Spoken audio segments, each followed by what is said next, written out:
Hello everyone. आज हम करने वाले हैं इस चैप्टर का पार्ट 2। पार्ट 1 का लिंक मैंने डिस्क्रिप्शन में दे दिया हुआ, आप वहां पर जाके उसको देख लीजिए। इस चैप्टर को हम कंटिन्यू करेंगे duties and ideals of the king के साथ। तो वीडियो पूरी देखते रहिएगा क्योंकि बीच बीच में मैं आपको कुछ आंसर राइटिंग टिप्स भी बताते रहूंगा जो जो हम पढ़ते जाएंगे। तो चलिए शुरू करते हैं। तो कह रहे कि 6th सेंचुरी BC ऑनवर्ड, यानी कि 6th सेंचुरी CE के बाद, यानी कि जब हम 6th सेंचुरी से CE की तरफ चलते जा रहे हैं, ठीक है। 6th सेंचुरी आएगी, फिर 5th आएगी, फिर 4th आएगी, फिर 2nd आएगी। तो 6th सेंचुरी CE के ऑनवर्ड्स क्या हुआ, जो राजा थे बहुत सारे नामों से राजा को बुलाया जाने लगा, जैसे राजा, महाराजा, सम्राट, ठीक है। इंडिया के अलग अलग हिस्सों में अलग अलग नामों से राजा को बुलाया जाने लगा, ठीक है। जो अर्ली इंडियन टेक्स्ट जो हमें मिले थे वो हमें कुछ समझ प्रोवाइड करते थे कि जो किंगशिप के आइडियाज है, राजा के आइडियाज थे और राजा की गवर्नेंस के आइडियाज क्या थे, उसके बारे में हमें कुछ समझ प्रदान करते हैं। उदाहरण के तौर पे कौटिल्य की अर्थशास्त्र कहते हैं कि only if a king is himself energetically active do his officers follow him energetically। अगर एक राजा ही जोश से भरा हुआ तो उसके जो ऑफिसर्स होंगे वो भी जोश से भरे होंगे, ठीक है।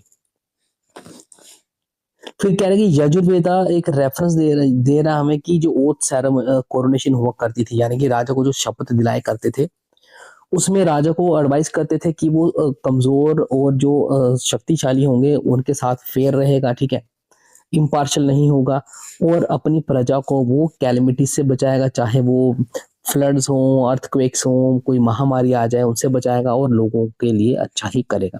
यजुर्वेदा में ये राजा को एडवाइस दी गई थी। तो यहाँ से या तो MCQ बन जाएगा आपका, या तो शॉर्ट टाइम बन जाएगा, what advice was given to the king in the Yajurveda, ठीक है। तो सिंपल सा यहाँ से बन जाता है। फिर उसके बाद क्या है, शांति पर्व महाभारता में वो भी राजा को गाइडेंस दे रहे हैं कि राजा का एथिकल कंडक्ट कैसा होना चाहिए, राजा को न्याय देना है और राजा की कुछ रिस्पॉन्सिबिलिटीज हैं उसकी प्रजा की ओर। तो शांति पर्व और यजुर्वेदा दोनों ही राजा को एडवाइस दे रहे हैं या कुछ गाइडेंस राजा को दे रहे हैं। तो यहाँ से भी बन जाएगा आराम से कि राजा को शांति पर्व में कौन सी गाइडेंस दी जा रही है, ठीक है। यहाँ से MCQ भी बन जाएगा।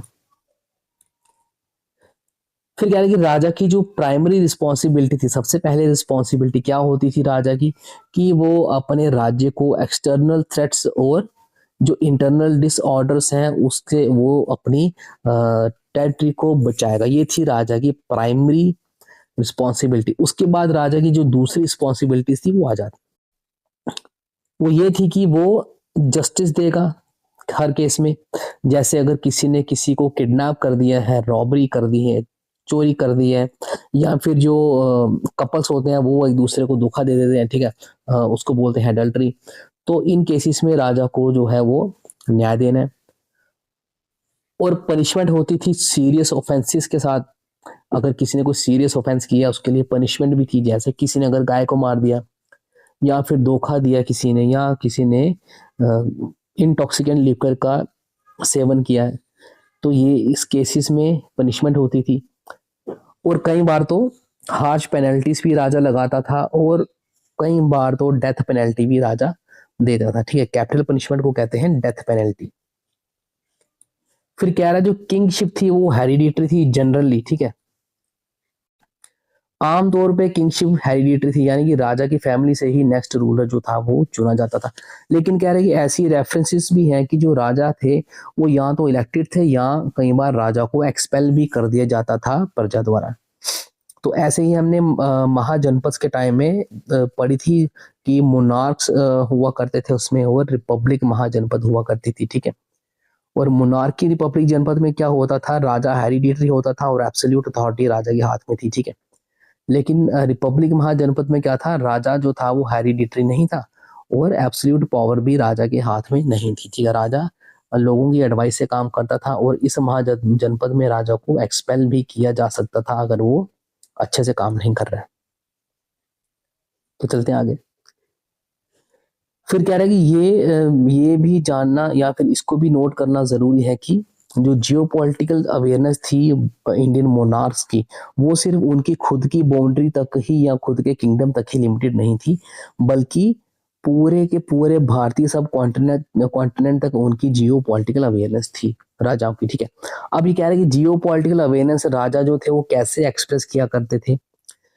वो राजा कुछ यज्ञ किया करते थे, ठीक है, या फिर अपने अपने खुद कुछ ना कुछ टाइटल्स लिया करते थे राजा, जिससे वो पैन इंडिया जियो पॉलिटिक्स के जो आइडियल्स थे उसको एक्सप्रेस किया करते थे, ठीक है। और कुछ टर्म्स हैं जैसे जम्बू द्वीपा, भारतवर्षा। जम्बू द्वीपा का मीनिंग होता है कि पूरा का पूरा जो इंडियन सब कॉन्टिनेंट है उसको जम्बू द्वीपा बोला गया है। तो अशोका ने जम्बू द्वीपा वर्ड यूज किया है भारतीय सब कॉन्टिनेंट के लिए। दूसरा है भारतवर्षा, तो Bharatvarsha is another name of Indian सब कॉन्टिनेंट। फिर है अश्वमेधा, ये अश्वमेधा यजना हमने पार्ट 1 में किया था, ठीक है। उसके बाद है राजसूय यजना, इसमें क्या करता था राजा, यज्ञ करवाता था और दूसरे किंगडम्स के रूलर्स को बुलाया करता था जो उसको ट्रिब्यूट पे करते थे, ठीक है।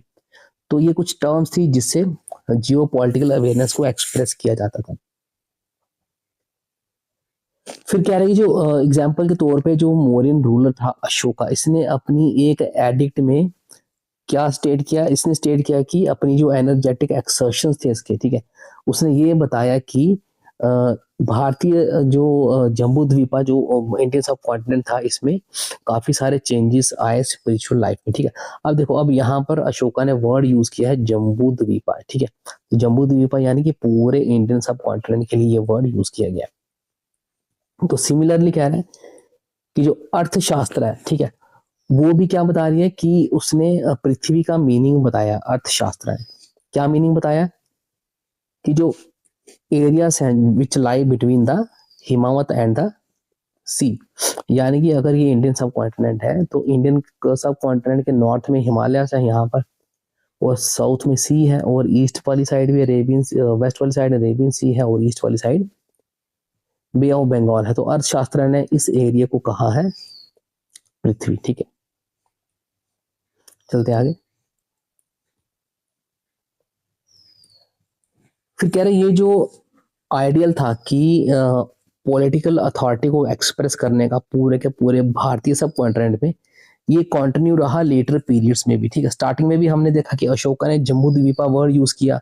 फिर हमने ये भी पढ़ा था कि अश्वमेध यजना करवाते थे किंग्स या फिर मोनार्क्स, ताकि वो अपनी अथॉरिटी को एक्सप्रेस कर सकें पूरे पैन इंडिया में। तो ये आइडियल्स जो थे ये लेटर पीरियड्स में भी कंटिन्यू रहे। तो यहाँ पर एग्जाम्पल्स के जरिए हमको बता रखा कि लेटर पीरियड में भी कैसे कंटिन्यू रहे। तो कह रहे कि साउथ में जब संगम पीरियड चल रहा था तो वहां का चेरा किंग था न्यूदिंद्रल अदान, ठीक है। तो अगर ये इंडियन सब कॉन्टिनेंट है तो यहाँ पर केरला में है चेरा किंगडम। तो यहाँ का किंग था, ठीक है। उसने ना ही सिर्फ एक टाइटल हासिल किया था, खुद को उसने टाइटल दिया था अधिराजा, यानी कि राजाओं का राजा। और इसने अपनी जो कॉन्कस थी इसने हिमालय तक, नॉर्थ तक इसने की थी, ठीक है। ये केरला से लेकर नॉर्थ तक यहाँ तक इसने कॉन्क्वेस्ट की थी, और इसने टाइटल दिया था खुद को अधिराजा। तो ये क्या चीज एक्सप्रेस कर रहा है, ये एक्सप्रेस कर रहा है पैन इंडियन मोनार्क की पॉलिटिकल अथॉरिटी को एक्सप्रेस करता है, ठीक है। ये जो टाइटल लिया था इसने अधिराजा। तो कह रहे सिमिलरली वैसे एक और रूलर था चोला किंगडम का, उसका नाम था राजेंद्र चोला। इसने टाइटल लिया था गंगाई कोंडा, ठीक है। तो चोला किंगडम यहाँ पर था साउथ इंडिया तमिलनाडु वाली साइड। तो इसने यहाँ से जो गंगा प्लेन्स थे इस तरफ वाले, यहाँ तक इसने कॉन्कर कर रखा था। उसने खुद को नाम दिया, टाइटल दिया गंगाई कोंडा, ठीक है। तो इसका मतलब ये भी क्या है, ये भी एक आइडियल है, ये भी एक पॉलिटिकल अथॉरिटी पैन इंडिया पे एक्सप्रेस करने का एक तरीका है, ठीक है। खुद को टाइटल दे दो। तो कह रहा था ये जो चाह थी कि पॉलिटिकल अथॉरिटी को एक्सरसाइज करना पूरे इंडियन सब कॉन्टिनेंट में, ये रिपीटेडली बार बार जो थे ये राजा ये करते रहते थे, ठीक है। कई कुछ ने किसी ने कोई टाइटल हासिल कर लिया, किसी ने यज्ञ करवा दिया, यज्ञ करवा दिया, ठीक है। तो ये राजा करते रहते थे। तो ये जो इतना सा पैराग्राफ है, ठीक है, जो हमने अभी पढ़ा ये वाला, तो यहाँ से क्वेश्चन आराम से बन सकता है, ठीक है, कि how were the ideals of political authority over the Indian subcontinent was expressed, give with examples, ठीक है। तो आपने यहाँ से लिखना एग्जाम्पल दे देनी है चेरा किंग की और चोला रूलर की, ठीक है। तो यहाँ से आराम से आपका एक शॉर्ट टाइप क्वेश्चन बन सकता है। तो चलते हैं आगे। अब हम बात करेंगे काउंसिल ऑफ मिनिस्टर्स की, ठीक है। अब हमने राजा के आइडियल्स तो पढ़ लिए, ठीक है। अब काउंसिल ऑफ मिनिस्टर्स की, राजा के जो मिनिस्टर्स थे जो हमने सप्तंगा में पढ़ा कि ऊपर किंग था सबसे पहले, किंग के नीचे था हमारा काउंसिल ऑफ मिनिस्टर्स। तो काउंसिल ऑफ मिनिस्टर्स कौन से थे और इनके नाम क्या क्या थे, ठीक है। तो कह रहे कि कौटिल्य ने सप्तंगा में डिफाइन कर रखा है कि काउंसिल ऑफ मिनिस्टर्स, ठीक है, राजा के 7 अंग। तो नीचे यहाँ पर पिक्चर यहाँ पर दे रखी है, इसमें हम इसके जरिए समझते हैं, ठीक है। तो सबसे पहले राज जो सप्तंगा में है सबसे टॉप में रहेगा राजा, ठीक है। अगर राजा है तो राजा की टेरिटरी होगी, कुछ ना कुछ टेरिटरी को बोला है जनपदा। अगर टेरिटरी है तो उसको एडमिनिस्टर करने के लिए काउंसिल ऑफ मिनिस्टर भी चाहिए होंगे राजा को, ठीक है। तो काउंसिल ऑफ मिनिस्टर्स को बोला गया है अमात्या, ठीक है। तो अगर टेरिटरी है राजा की, काउंसिल ऑफ मिनिस्टर है, तो राजा फिर उसका एक फोर्ट भी होगा राजा का, ठीक है, जिसको बोला गया है दुर्गा। तो अगर फोर्ट है तो फोर्ट में वेल्थ भी होगी, जिसे बोला गया है कोशा। उस वेल्थ को और फोर्ट को प्रोटेक्ट करने के लिए क्या चाहिए होंगे, हमें फोर्सेस चाहिए होंगी, जिसे बोला गया है दंडा, ठीक है। और अगर राजा के पास फोर्स है तो राजा के कुछ अलाइज भी होंगे, सिर्फ राजा के दुश्मन ही नहीं होंगे, राजा के अलाइज भी होंगे। तो आप इस तरीके से इसको क्रोनोलॉजी में याद कर सकते हैं। तो यहाँ पर डोंट मिस आउट में एक जूनागढ़ इंस्क्रिप्शन, रॉक इंस्क्रिप्शन है गुजरात में, ठीक है। तो यहाँ पर क्या है, यहाँ पर अशोका ने प्राकृत लैंग्वेज में यहाँ पर कुछ एंग्रेविंग करवाई थी, ठीक है। इस पे कुछ उसने अपने धम्मा के उसने मैसेज यहाँ पर दिए थे, और अपने ऑफिसर्स को उसने कुछ मॉरल ड्यूटीज या मॉरल कोड ऑफ कंडक्ट उसने इस पे एंग्रेव करवा रखे थे, ठीक है, अशोका ने। तो अशोका के बाद एक और रूलर आया, वेस्टर्न सत्रप्त का रूलर आया, ठीक है। तो वेस्टर्न सत्रप्त का मीनिंग है कि वेस्ट साइड ऑफ इंडिया में, यहाँ पर गुजरात वाली साइड, थोड़ा सा महाराष्ट्र, थोड़ा सा राजस्थान, यहाँ के रूलर्स थे वेस्टर्न सत्रप बोलते थे उनको। ये इंडियन नहीं थे, इनको साइथियंस बोलते थे, ठीक है। तो ये सेंट्रल एशिया से आए थे। तो यहाँ पर इन्होंने धीरे धीरे अपने किंगडम को एक्सपेंड कर दिया और यहाँ के रूलर्स बन गए। तो यहाँ का एक राजा था, उसका नाम था रुद्रवर्मन वन। तो इसने एक लंबी चौड़ी संस्कृत इंस्क्रिप्शन इस पे इसने एंग्रेव करवाई, जिसपे अशोका ने करवाई थी।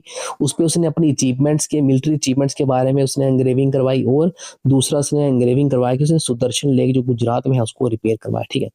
अब रुद्रवर्मन के बाद एक और राजा आया, गुप्ता अंपायर एम्परर आया, जिसका नाम था स्कंद गुप्ता, ठीक है। इसने भी एंग्रेविंग करवाई इसी रॉक पे। क्या इसने वहां पर अपनी अचीवमेंट्स क्या करवाई कि इसने कुछ पब्लिक वर्क्स किए, जैसे इसने बहुत सारी जो लेक जो सीवियर डैमेज हो चुकी थी, इसने उन लेक्स को रिपेयर करवाया, ठीक है। अब ये क्या दर्शाता है कि एक सिंगल रॉक जो है, ठीक है, वो प्रिजर्व कर रही है कि मौर्य का, वेस्टर्न सत्रप्स का और गुप्ता डायनेस्टी का जो काम इन्होंने किया था, जो 700 साल तक ये तीनों डायनेस्टीज ने मिलकर रूल किया था। तो इनके कुछ एडमिनिस्ट्रेशन के बारे में, कुछ इनके जो पब्लिक वर्क्स इन्होंने किए थे, जैसे इन्होंने लेक्स रिपेयर करवाई थी, और भारत की पॉलिटिकल हिस्ट्री के बारे में इससे हमें जानकारी मिली है, किससे, ये जो इंस्क्रिप्शन है। तो चलते हैं आगे। अब काउंसिल ऑफ मिनिस्टर्स के बाद है कि एम्पायर्स को कैसे एडमिनिस्टर किया जाता था, ठीक है। तो ये थोड़ा लेंथी रहेगा टॉपिक, तो इसमें मैं आपको थोड़ा इजी करने के लिए बता दूं कि इसमें हम पढ़ेंगे हायरार्की, कि एक अंपायर है, ठीक है। अंपायर को डिवाइड किया गया है, ठीक है, उसको फर्दर नीचे सब डिवीजन है, उस सब डिवीजन की भी नीचे डिवीजन है। तो 3 डिविजन्स में एक एम्पायर को डिवाइड किया गया। हम जितनी भी एग्जांपल्स आगे इसमें पढ़ने वाले हैं इस हेडिंग के अंडर, ठीक है, अलग अलग किंगडम्स की हम एग्जांपल्स लेंगे इसमें। तो हर एक किंगडम का यही हायरार्की है, ठीक है। सबसे ऊपर डिवीजन होगी, फिर उसके नीचे फर्दर सब डिवीजन होगी, फिर उस सब डिवीजन के नीचे एक और डिवीजन होगी। तो टोटल 3 लेयर्स होंगी डिवीजन्स की, ठीक है। तो हम ये देखेंगे कि हर लेयर में, हर जो डिवीजन है उसके अलग अलग क्या नाम दिए गए हैं, अलग अलग रूलर्स द्वारा, अलग अलग किंगडम्स द्वारा, ठीक है। तो सबसे पहले इन जनरल हम पढ़ते हैं, ठीक है। हम शुरू करेंगे सतवाहना से, ठीक है। तो कह रहे हैं कि अर्ली किंगडम जो था वो एम्पायर जो थे वो डिवाइड किए जाते थे 3 प्रोविंसेस में, ठीक है, सॉरी प्रोविंसेस में डिवाइड किए जाते थे, ठीक है। तो हर एक प्रोविंस डिवाइड किया जाता था सब डिवीजन में, वो सब डिवीजन डिवाइड किए जाते थे डिस्ट्रिक्ट में। तो हम शुरुआत करेंगे सतवाहना से। तो सतवाहना पहले बता दूं ये कहाँ के रूलर्स थे। सतवाहनास जो थे ये थोड़े से यहाँ पर वेस्टर्न इंडिया, थोड़ा सा दक्कन इंडिया, थोड़ा सा सेंट्रल इंडिया, तो यहाँ पर ये सतवाहनास ने रूल किया था।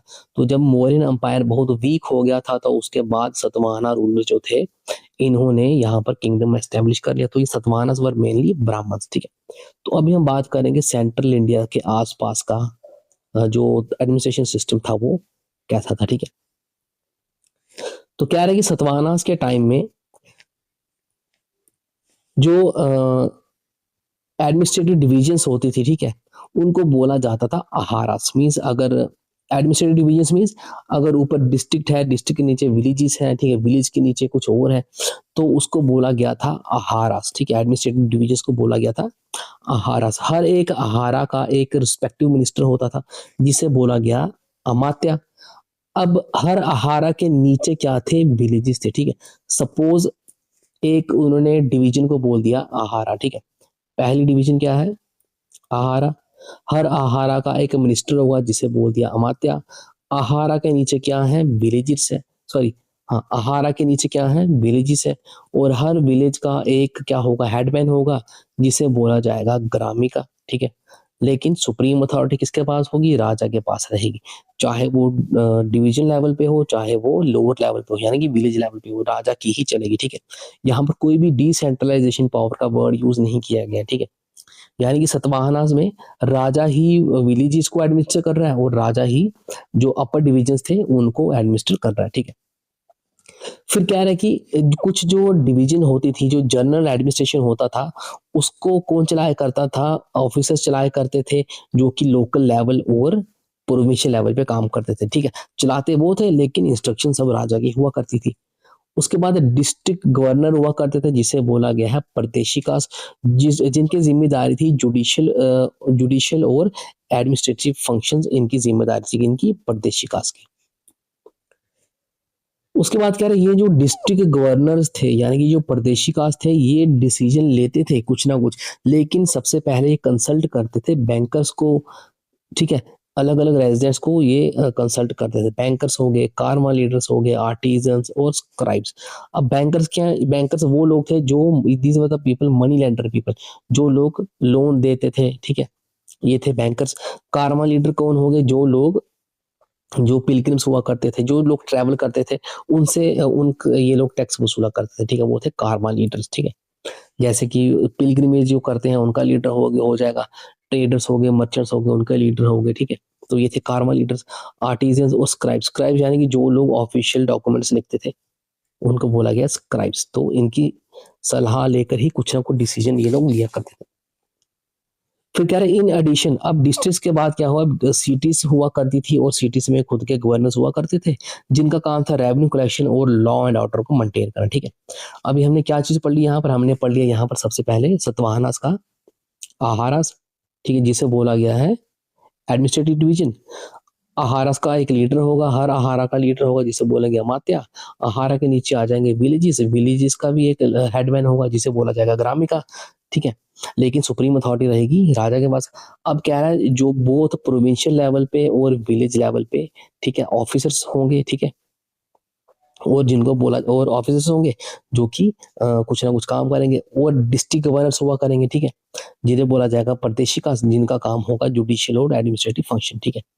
उसके बाद डिस्ट्रिक्ट गवर्नर्स के अलावा सिटीज के जो गवर्नर्स होंगे, ठीक है, वो उनका क्या काम होगा, रेवेन्यू कलेक्शन और maintenance of law and order. तो ये छोटा सा पैराग्राफ है, इसमें सतवाहनास के बारे में आपको दिया गया है, ठीक है। तो उसमें 2 या 3 टर्म्स आपको याद रखें जो बिल्कुल नहीं, आप आपके लिए, जैसे आहारास, ठीक है, ग्रामिकास, प्रदेशिकास, ठीक है, इन तीनों के अलग अलग काम है, ये आपको याद रखने। तो उसके बाद आगे बढ़ते हैं, कह रहे जो पीरियड है 300 सीई से लेके 800 सीई तक, अब इसमें आ जाएगा डिसेंट्रलाइजेशन, ठीक है। सतवाहनास के टाइम में डिसेंट्रलाइजेशन नहीं थी। अब उसके बाद वाला जो पीरियड है उसमें आ जाएगी डिसेंट्रलाइजेशन ऑफ पावर, ठीक है। यानी कि राजा सुप्रीम अथॉरिटी नीचे क्या करेगा, जो दूसरे लेवल्स होंगे जैसे डिस्ट्रिक्ट लेवल या विलेज लेवल, वहां पर राजा पावर डिस्ट्रीब्यूट कर देगा, ठीक है। यानी कि वहां के लोग अपने अफेयर्स खुद मैनेज करने के लिए उनको राजा ऑटोनॉमी दे देगा, ठीक है। और वहां राजा बार बार इंटरफेयर नहीं करेगा, और बार बार यहाँ पर कुछ डिसीजन अगर लेना है तो राजा के पास जाने की जरूरत नहीं पड़ेगी। तो ये है डिसेंट्रलाइजेशन ऑफ पावर, ठीक है। अब डिसेंट्रलाइजेशन ऑफ पावर में भी हम पढ़ेंगे कि इंडिया में नॉर्थ इंडिया और साउथ इंडिया, यहाँ पर जो एडमिनिस्ट्रेटिव यूनिट्स थे उनको क्या क्या बोला गया है, ठीक है। था बिल्कुल सेम हायरार्की, ऊपर प्रोविंसेस होंगे, उनकी डिविजन्स होगी, फिर उनके नीचे डिस्ट्रिक्ट्स होंगे, डिस्ट्रिक्ट्स के नीचे विलेजेस होंगे। हायरार्की यही रहेगी बट अलग अलग नाम से बुलाया गया, ठीक है। तो सबसे पहले किंगडम, उसको बोला गया राज्य, सेवरल प्रोविंसेस में डिवाइड है। नॉर्थ इंडिया में उन प्रोविंस को बोला गया बुक्तिस, ठीक है। और साउथ इंडिया में उन प्रोविंसेस को बोला गया मंडलास, ठीक है। और सतवाहना के टाइम में क्या बोला गया था इन प्रोविंसेस को? आहारास बोला गया था, ठीक है। अब बुक्तीज हो गए, जो डिविजन्स हो गई, ठीक है, जो किंगडम को डिवाइड किया गया सेवरल प्रोविंसेस में, ठीक है। नॉर्थ में बुक्तीज, साउथ में मंडलास। अब उसके बाद ये प्रोविंस फर्दर सब डिवाइड है। अब फर्दर सब डिवाइड है तो नॉर्थ में क्या बोला गया उसको? विशाया, ठीक है, विशाया या फिर भोगा। और साउथ में बोला गया इसको कोटम्स या फिर वलानाडु।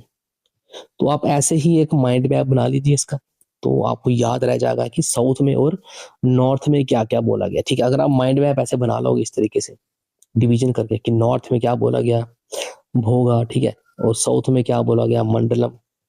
तो जब आप एग्जाम देने जाओगे अगर ये क्वेश्चन आ जाता तो आपको ये मैप एकदम से माइंड में आ जाएगा आपके। तो चलते हैं आगे। फिर क्या रहेगी? प्रोविंसेस के बाद आगे सब डिविजन्स, ठीक है। सब डिविजन्स के बाद आगे लोअर डिविजन्स, ठीक है। अब लोअर डिवीजन को नॉर्थ में बोला गया है अधिष्ठाना या फिर पटना, और साउथ में बोला गया है नाडु, ठीक है। अब साउथ में क्या है? एक और है ग्रुप ऑफ विलेजेस, ठीक है, जो मॉडर्न हम आज उसको तहसील बोलते हैं, ठीक है। अब डिस्ट्रिक्ट के नीचे क्या है? Group of villages. विलेजेस को नॉर्थ में बोला गया विथीस और साउथ में बोला गया पट्टाला एंड कुर्रम, ठीक है। तो ये है कुछ 4 टाइप के डिविजन्स बिटवीन 300 टू 800 सीई, ठीक है। इस टाइम पे हुई थी डिसेंट्रलाइजेशन विद सेंट्रल अथॉरिटी या फिर सेंट्रल मोनार्की, ठीक है। तो 4 टाइप की डिविजन्स थी इसमें, सदर्न इंडिया और नॉर्थ इंडिया में, ठीक है। एक थी राज्य जो था वो डिवाइड था सबसे पहले डिविजन्स में, साउथ इंडिया में भी वही था डिविजन्स में, फिर सब डिवीजन में डिवाइड था, फिर सब डिवीजन डिस्ट्रिक्ट्स में डिवाइड थे, फिर डिस्ट्रिक्ट्स विलेजेस में डिवाइड थे। तो हर एक चीज का अलग अलग नाम है साउथ इंडिया और नॉर्थ इंडिया में। तो चलते हैं आगे। फिर क्या रहा कि फाइनली जो था विलेजेस जो थे वो लोएस्ट एडमिनिस्ट्रेटिव यूनिट थे, ठीक है। चाहे वो नॉर्थ इंडिया में हो, चाहे साउथ इंडिया में हो, चाहे वो सतवाहना के टाइम में हो, सबसे छोटे एडमिनिस्ट्रेटिव यूनिट कौन से थे? विलेजेस। अब क्या रहे कि इतने सारे एडमिनिस्ट्रेटिव यूनिट्स थे, उनको गवर्न करने के लिए लार्ज मशीनरी का विकास हुआ, जिसमें प्रोविंशियल गवर्नर्स और डिस्ट्रिक्ट ऑफिसर्स भी शामिल किए गए, ठीक है। तो चलते हैं आगे। फिर हम बात करेंगे हम गुप्ता अंपायर के एडमिनिस्ट्रेशन के बारे में, ठीक है। अब क्या है कि गुप्ता जो किंगडम था इसने कौन सा फॉर्म ऑफ एडमिनिस्ट्रेशन अपनाया? इसने अपनाया अर्लियर फॉर्म ऑफ एडमिनिस्ट्रेशन, ठीक है। अर्लियर फॉर्म यानी कि जो पुराने समय से चलता आ रहा था एडमिनिस्ट्रेशन फॉर्म, यानी कि जो मे बी गुप्ता से जो किया था, ये नॉर्थ इंडिया के रूलर्स थे, ठीक है। तो इन्होंने जो किया था, इन्होंने कौटिल्य का जो टाइम था उस टाइम का इन्होंने एडमिनिस्ट्रेशन जो था वो फॉलो किया था। लेकिन इन्होंने क्या किया था? इन्होंने एक नए मिनिस्टर की पोस्ट क्रिएट की थी, वो मिनिस्टर था minister of peace and war, ठीक है, जिसे बोला गया है संधि विग्राहिका। संधि मीन्स ट्रीटी, समझौता। तो minister of peace and war को बोला गया है संधि विग्राहिका, ठीक है। और इन्होंने ब्रॉडर फिर जो अमात्यास थे कौटिल्य के टाइम पे, ठीक है, जो मिनिस्टर्स थे कौटिल्य के टाइम पे, वो भी अवॉल्व हुए गुप्ता पीरियड में, और उसमें इंक्लूड किए गए कुमार अमात्यास, ठीक है। कुमार अमात्यास कौन थे? ये एडमिनिस्ट्रेटर थे लोकल प्रोविंशियल, लोकल या फिर प्रोविंशियल लेवल के, ठीक है। जैसे हमने सतवाहनास के टाइम में पढ़ा, ठीक है, प्रोविंसेस थे, ठीक है। प्रोविंसेस को जब सब डिवाइड कर दिया गया नीचे डिस्ट्रिक्ट्स में, तो वैसे ही जो गुप्ता अंपायर था इसके जो प्रोविंसेस थे उसमें थे कुमारा अमात्यास, ठीक है। तो ये बहुत लोकल और प्रोविंशियल लेवल पे काम किया करते थे। अब कह रहे कि हमें ये सब पता कैसे चला? हमें ये सब पता चला है कि हमें गुप्ता पीरियड की इंस्क्रिप्शन मिले हैं, ठीक है। उन पे ये सब चीजें लिखी हुई हैं, हमने वहां से इन चीजों को पढ़ा। तो एग्जाम्पल के तौर पे दामोदर कॉपर प्लेट मिली है, कुमारा गुप्ता वन जो गुप्ता रूलर था उसके टाइम की मिली है। उस पे काफी सारे रिकॉर्ड्स हमने पढ़े हैं, जिसमें लिखा गया है कि जो गुप्ता टाइम पीरियड था उसमें जो डिस्ट्रिक्ट ऑफिस था, ठीक है, यानी कि जो प्रोविंशियल लेवल के नीचे जो था लेवल, डिस्ट्रिक्ट लेवल, ठीक है, उसमें जो ऑफिसर्स थे उसमें 5 तरीके के ऑफिस थे। एक था हेड डिस्ट्रिक्ट ऑफिसर, दूसरा chief banker, caravan trader, artisan and the chief revenue collector, ठीक है। तो ये तो बात होगी गुप्ता किंगडम के बारे में। अब हम बात करेंगे दूसरे किंगडम्स के बारे में, जैसे पल्लवास, ठीक है। Of the south. तो पल्लवास साउथ कहाँ पर थे? तमिलनाडु के बिल्कुल पास में, यहाँ पर तमिलनाडु के आसपास पल्लवास का रूल था, ठीक है। तो पल्लवास ने भी क्या किया, जो हमने सतवाहनास के बाद जो पढ़े, हमने दूसरे किंगडम्स जो पढ़े हमने, जो गुप्ता पीरियड पढ़ा, उसमें डिसेंट्रलाइज्ड और मोनार्की का कॉम्बिनेशन हमने नहीं पढ़ा, लेकिन पल्लवास में क्या था इनका एडमिनिस्ट्रेशन, इनका था combination of centralised monarchy and decentralised local governance, ठीक है। लेकिन किंग जो था वो सुप्रीम हेड हुआ करता था पूरी स्टेट का, और जो किंगडम था वो अलग अलग प्रोविंसेस में डिवाइड था, डिस्ट्रिक्ट्स में डिवाइड था, प्रोविंस जो थे डिस्ट्रिक्ट में डिवाइड थे, डिस्ट्रिक्ट तालुकास में डिवाइड थे यानी कि तहसील, और तहसील जो थे वो विलेजेस में आगे डिवाइड थे, ठीक है। लेकिन एक स्ट्राइकिंग फीचर था पल्लवास का, वो था कि ये टैक्स फ्री लैंड ग्रांट्स दिया करते थे विलेजेस को, ठीक है। तो इनको बोला गया था ब्रह्मदया विलेजेस। तो जो भी किंग्स या रूलर्स जो लैंड ग्रांट्स दिया करते थे, ज्यादातर ये दिया करते थे ब्राह्मण्स को, टेम्पल्स को दिया करते थे, ठीक है। तो पलवास जो लैंड ग्रांट्स दिया करते थे वो थे ब्रह्मदया, और tax free land land grants क्या थे कि इसमें से जिस भी व्यक्ति को ये दिया जाएगा, उस व्यक्ति को कोई भी टैक्स नहीं की पे करना पड़ेगा, ठीक है, उस लैंड में से। तो ये था टैक्स फ्री लैंड ग्रांट। उसके बाद चलते हैं आगे। तो उसके बाद क्या आ रहा है कि जो विलेजेस थे पलवा टाइम के, ठीक है, उनके जो फंक्शन था वो बहुत इंडिपेंडेंट काम करते थे रॉयल एडमिनिस्ट्रेशन से, ठीक है। यानी कि अगर वो डिसेंट्रलाइज्ड है, यानी कि अगर उनको कुछ ना कुछ पावर्स दे रखी हैं, तो वो अपने डिसीजंस या फिर छोटे मोटे काम वो खुद कर सकते थे, ठीक है। अब एग्जांपल ये देखिए कि जो विलेज असेंबलीज होती थी उसमें छोटी छोटी कमेटीज बनाई गई होती थी, जिन्हें बोला गया था वरियम्स, और वो कुछ स्पेशल टास्क उनको दिए जाते थे, जैसे इरिगेशन, गार्डन्स, टेंपल मैनेजमेंट। ये टास्क उन कमेटीज को दिए जाते थे विलेज असेंबलीज की, उसे बोला गया वरियम्स, ठीक है। अब हम पढ़ रहे हैं पल्लवास का।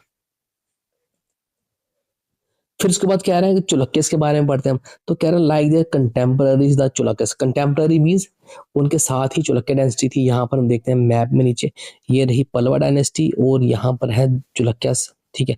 चुलक्यास दो हैं, बादामी चुलक्या और ईस्टर्न चुलक्या। तो ये बादामी कर्नाटका में प्लेस का नाम है, इसलिए उस प्लेस के नाम पे है बादामी चुलक्या।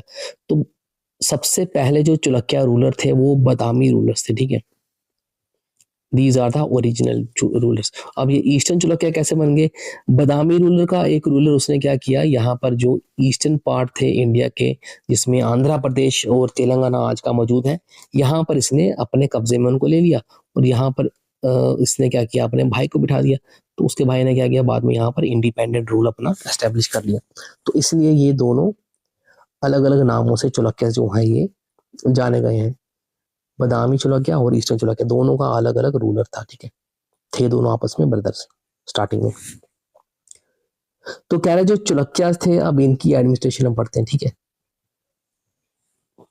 अब चुलक्यास भी, जो बादामी चुलक्यास थे, ये भी सेम सिस्टम फॉलो करते थे पलवास का, monarchial along with decentralised administration. तो इसमें कुछ राजा की ड्यूटी होती थी, ठीक है, राजा की वो जो ड्यूटी थी, और जो एडमिनिस्ट्रेटिव डिवीजन था, ठीक है, और जो विलेजेस थे वो ऑटोनोमस फंक्शन करते थे विलेज असेंबलीज, क्योंकि डिसेंट्रलाइज थी। तो सेम पैटर्न फॉलो करते थे पलवास के जैसा। लेकिन एक डिफरेंस था इसमें, वो डिफरेंस क्या था कि जो पलवास लैंड ग्रांट्स दिया करते थे, ठीक है, उन्हें बोला गया था ब्रह्मदया विलेजेस। लेकिन जो चुलक्यास लैंड ग्रांट्स दिया करते थे, ये दिया करते थे सिर्फ ब्राह्मण्स को, और उसे बोला गया अग्रहाम्स। और यही कुछ अग्रहाम्स आगे चल के, जैसे कि आईहोल और बादामी में आगे चल के ये प्रोमिनेंट लर्निंग सेंटर्स बने, क्योंकि यहाँ पर ब्राह्मण ही थे, और ब्राह्मण से संस्कृत पढ़ा करते थे, वेदास पढ़ा करते थे, तो ये लर्निंग सेंटर्स बने आगे चल के, ठीक है।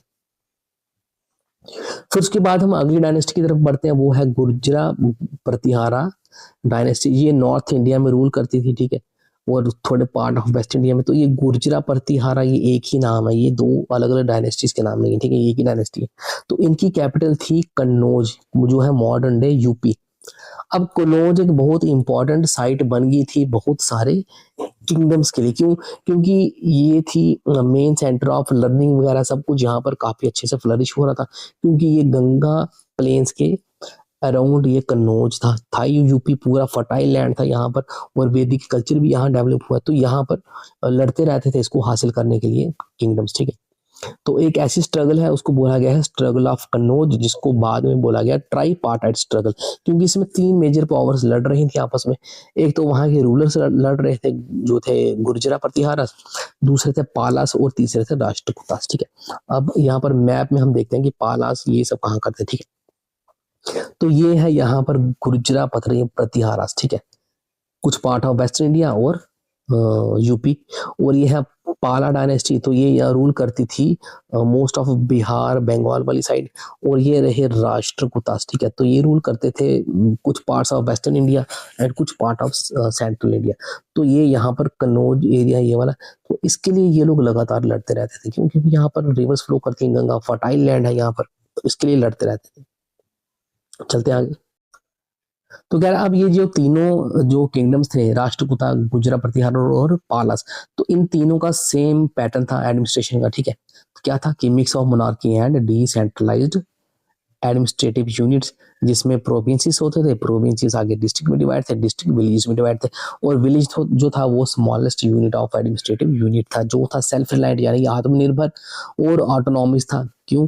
क्योंकि इसको पावर्स दे रखी थी, तो ये कुछ मैटर्स जो थे उसके लिए ये खुद ही उनको सॉल्व कर लिया करते थे, ठीक है, जैसे कि इंफ्रास्ट्रक्चर बनाना, सोशल वेलफेयर और एजुकेशन, ठीक है।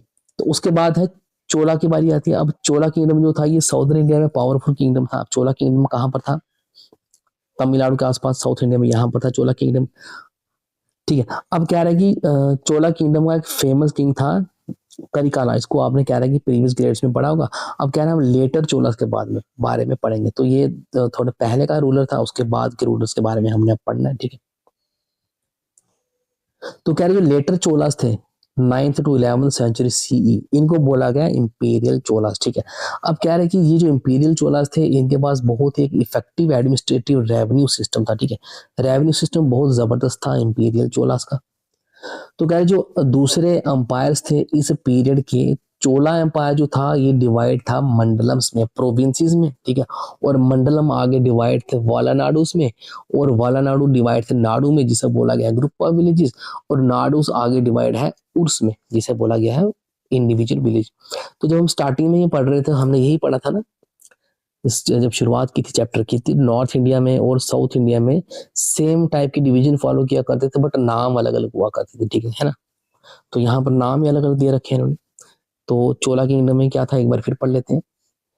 एम्पायर डिवाइड था मंडलम से, प्रोविंसेस को बोला गया मंडलम्स, प्रोविंसेस के नीचे है डिस्ट्रिक्ट्स जिसको बोला गया वालानाडु, और डिस्ट्रिक्ट्स के अंडर आते हैं ग्रुप ऑफ विलेजेस जिसे बोला गया नाडुस, और सिंगल विलेज को बोला गया है उर्स, ठीक है। अब कह रहा है उर जो है वो सबसे स्मॉलेस्ट यूनिट है, ठीक है, एडमिनिस्ट्रेशन का भी सबसे स्मॉलेस्ट यूनिट है और डिस्ट्रिक्ट का भी सबसे स्मॉलेस्ट यूनिट है। अब विलेज में क्या है, विलेज काउंसिल्स हैं या फिर असेंबलीज हैं जो इंपॉर्टेंट रोल प्ले करती हैं किस किस बारे में, कि लोकल डिस्प्यूट सॉल्व करती हैं और लोकल अफेयर्स को मैनेज करती हैं, ठीक है। फिर क्या रहा है कि जैसे दूसरे भारत के हिस्सों में जो विलेज असेंबली थी चोला अंपायर की, ठीक है, वो रिस्पॉन्सिबल थी लोकल एडमिनिस्ट्रेटिव फंक्शंस में, जैसे रेवेन्यू कलेक्शन के लिए, land management, irrigation, road construction, record maintenance and so on, ठीक है। तो जहां पर भी ये विलेज असेंबली थी, चाहे वो नॉर्थ इंडिया में है चाहे वो साउथ इंडिया में है, वो सेम काम किया करती थी, ठीक है। तो सेम काम वहीं पर करती थी जहां पर central monarchy with decentralised administration है, ठीक है। तो वहीं पर लोकल असेंबलीज या फिर लोकल विलेज कमिटीज ये काम करेंगे, ठीक है। फिर क्या रहा कि असेंबलीज जो थी इंडिपेंडेंट काम कर रही है, सेल्फ रिलायंट और रूलर पे डिपेंड नहीं थी किसी भी चीज के लिए, ठीक है। चलते आगे। तो कह रहे कि एक उत्तरामेरूर इंस्क्रिप्शन मिली थी चोला पीरियड की, कहाँ मिली थी ये मिली थी पेरुमल टेम्पल कांचीपुरम तमिलनाडु में मिली थी। और ये क्या डिस्क्राइब करती है, इस पे क्या लिखा गया है कि जो डिटेल फंक्शनिंग थी विलेज असेंबलीज की, ठीक है, उसके बारे में हमें बता रही है, और इलेक्शन सिस्टम के बारे में बता रही है जिसे बोला गया है कूड़ा बोला या फिर बैलेट पॉट सिस्टम। तो ये इलेक्शन सिस्टम था चोलास में, ठीक है। तो क्या इलेक्शन सिस्टम था, इसमें क्या होता था कि एक पॉट होता था, ठीक है, एक पॉट में लीव्स डाल दिया करते थे, उस लीव पे किसी जो भी वहां पर रिप्रेजेंटेटिव थे उनके नाम हुआ करते थे, तो लोग एक एक करके आके इसमें लीव डाल दिया करते थे।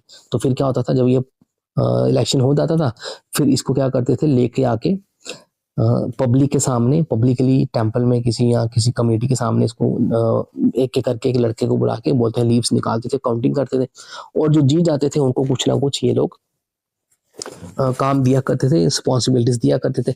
जैसे किसी को इरिगेशन की रिस्पॉन्सिबिलिटी दे दी, किसी को जस्टिस के लिए, किसी को टैक्स कलेक्ट करने के लिए। तो ये अर्ली सिस्टम ऑफ इलेक्शन जो था किसका था, चोला किंगडम का, ठीक है। तो उसको क्या बोला गया है, कुडावोलाई या फिर बैलेट पॉट। तो ये भी क्वेश्चन बन सकता है, what do you mean by ballot pot system. या फिर who were the early kingdoms to hold elections, to hold village elections, ठीक है। तो एमसीक्यू ये भी बन सकता है, बोलते हैं चोला किंगडम वाले, ठीक है। तो उसके बाद ethics the foundation of law and life, तो इसको हम कवर करेंगे नेक्स्ट वीडियो में। तो अगर आपको वीडियो से कुछ मदद मिली है, ठीक है, तो प्लीज़ वीडियो को लाइक करें और चैनल को सब्सक्राइब जरूर करें। तो मिलते हैं हम नेक्स्ट वीडियो में पार्ट 3 में। तो तब तक के लिए goodbye and take care.